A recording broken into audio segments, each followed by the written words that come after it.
বন্ধুরা, আজকে চালের গুঁড়ি তৈরি করব বন্ধুরা। সেই কারণে এখানে আমি 2 কেজি পরিমাণ চাল ধুয়ে নিয়েছি। এটা হচ্ছে আওলা চাল বন্ধুরা।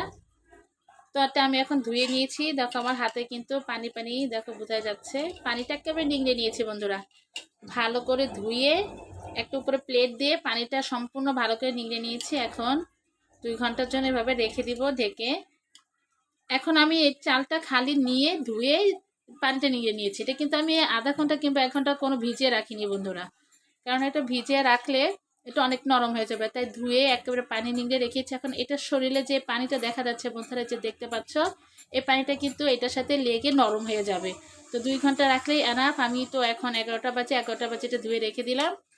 2 ঘন্টার বেশি হবে সম্ভবত, কারণ আমি নামাজ পড়বো দুপুরে। জোহরের নামাজ পড়ার পর তারপর আমি এখানে আসবো এটা ব্লেন্ডার করে নেব বন্ধুরা।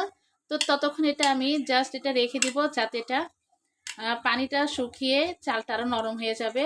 যেহেতু ভিজা চাল, এটা শুকাতে শুকাতে এটা সম্পূর্ণ নরম হয়ে যাবে। আর দ্বিতীয়ত আমি যখন ব্লেন্ডার করব তখন কিন্তু ভালো হবে, কারণ এর পানিটা সম্পূর্ণ শুকিয়ে যাবে, ঝরঝরা হবে। তো চালের গুঁড়িটা খুব তাড়াতাড়ি হয়ে যাবে। তো বন্ধুরা, এইভাবে তোমরাও কিন্তু করতে পারো চালের গুঁড়ি। তো এই চালের গুঁড়িতে আজকে আমি রুটি পিঠা বানাবো আর হচ্ছে পাকন পিঠা বানাবো।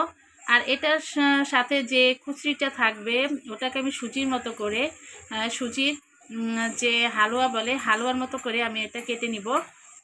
তো ওটা কিভাবে করব, ওটাকে বরফি বলে বন্ধুরা। তো বরফিটাও আমি তোমাদের দেখাবো কিভাবে সুজির মতো করে করব।